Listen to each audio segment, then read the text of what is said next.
Have you ever wondered how a regional conflict can pull entire countries into its orbit without them officially declaring war? That's exactly what I believe is happening today. In my view, the countries across the region that host American military bases are not simply standing on the sidelines. By allowing those bases to be used, they are enabling the United States to carry out attacks that are killing Iranian civilians, including women and children, while destroying vital infrastructure across the country. Whether they acknowledge it or not, they are helping the Trump administration and the Netanyahu government carry out these operations. Faced with that reality, Iran cannot simply remain passive. We are forced to respond. That does not mean Iran wants a wider war. Quite the opposite. Our position has always been that Iran and the countries of the Arabian Peninsula should strengthen their relationship, cooperate for regional security, resist what we see as the Greater Israel Project, and stand together in support of the Palestinian people, as well as the people of Lebanon and Syria. That is the path we believe the region should follow. Unfortunately, what we are witnessing today is the exact opposite. Instead of building regional unity, many of these governments have effectively turned their territory into American military platforms, allowing Washington to operate as it chooses. At the same time, they are doing nothing meaningful to pressure the United States to stop the war in Gaza, end what we consider the occupation of parts of Syria and Lebanon, or reduce the violence spreading across the region. In fact, they are assisting the policies of Netanyahu and Trump against those who oppose Zionism. Because of that, it is extremely important for Iran to speak directly to the people of the region. We do not want our intentions to be misunderstood because of the propaganda coming from these governments. Those same governments that are complicit in these actions will naturally try to portray themselves as victims, while presenting Iran as the aggressor. But the reality, from our perspective, is very different.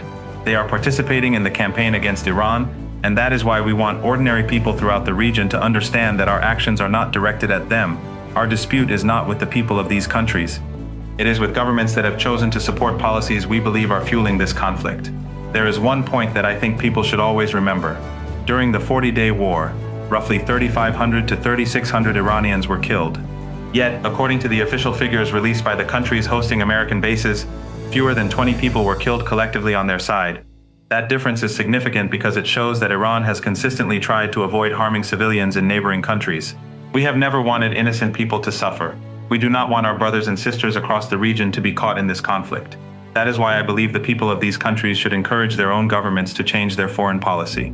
Instead of helping the United States and Netanyahu continue down this path, they should work toward bringing the region together. Only through regional cooperation, rather than outside intervention, can lasting stability be achieved.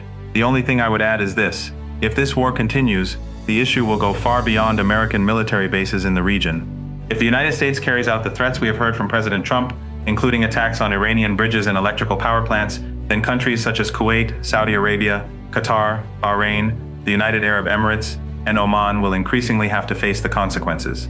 Iran has made its position clear many times. We do not initiate wars, and we do not begin by targeting critical infrastructure. But if our own critical infrastructure is attacked, Iran will have no choice but to respond swiftly by targeting the critical infrastructure of those regimes that are assisting in this war. All of their major assets are located very close to Iran, along the coastline.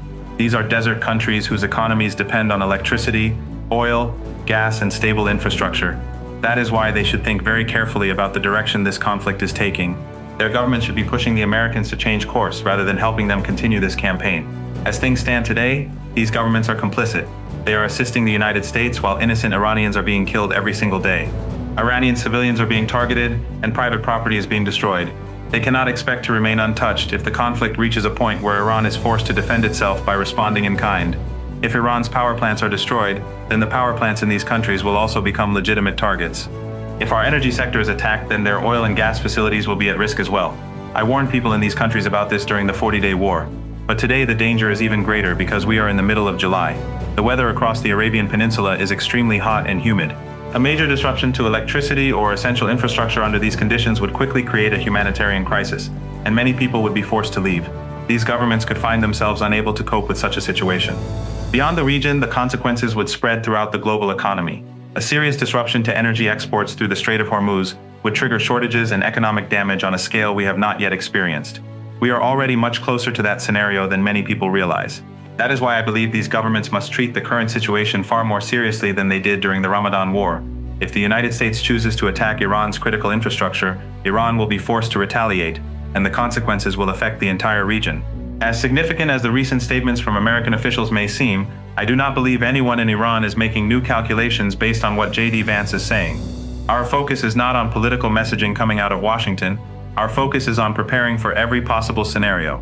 At this point, Iran's working assumption is that we must be ready for a full-scale war. That preparation includes the possibility of a ground operation, even though such an operation would be extremely difficult during this time of year, because of the intense heat and humidity across the Arabian Peninsula. Nevertheless, the way the United States is carrying out its strikes suggests preparations that could support a much broader military campaign. That does not necessarily mean a ground offensive will happen tomorrow, or even in a few months when the weather improves, but we cannot afford to ignore that possibility. Our assumption is that, if this conflict continues to escalate, it will involve far more than airstrikes. We have to prepare for a campaign that could include ground operations as well. We also have to assume that the United States would coordinate with armed groups operating in northern Iraq, militants based in Pakistan's Balochistan province, and networks already inside Iran. From our perspective, all of these forces could work together against the Iranian people. Whether or not that ultimately happens, this is the scenario we must prepare for. That is why recent statements from Iranian officials have emphasized that we should expect extremely difficult days and weeks ahead. We cannot plan based on hope. We have to plan based on the most challenging circumstances we may face. At the same time, I think recent developments inside the United States reveal how serious the situation has become. The fact that some Democrats are trying to block additional Pentagon funding suggests they recognize the growing economic pressure, the military strain, and the increasing opposition among the American public. I also believe J.D. Vance's comments are influenced by his own political ambitions because he understands that many Americans are deeply unhappy about another war. Expanding this conflict will only make that dissatisfaction even stronger. In the end, I do not believe this will end well for President Trump. I do not believe it will end well for the United States, and I certainly do not believe it will end well for the rest of the world.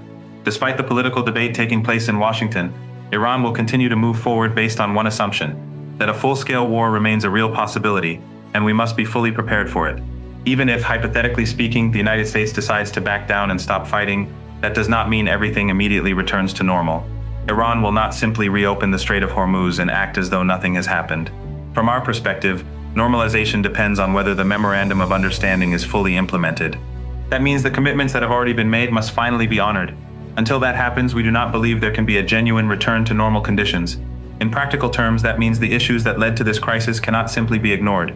The situation in Lebanon must be resolved, the Israeli regime must withdraw, and the United States must fulfill its other obligations, including those related to Iranian assets and the agreements it has already made. These are not separate issues in our view, they are all part of the same process. If Washington expects Iran to restore normal shipping through the Strait of Hormuz while continuing to ignore those commitments, that is simply not going to happen.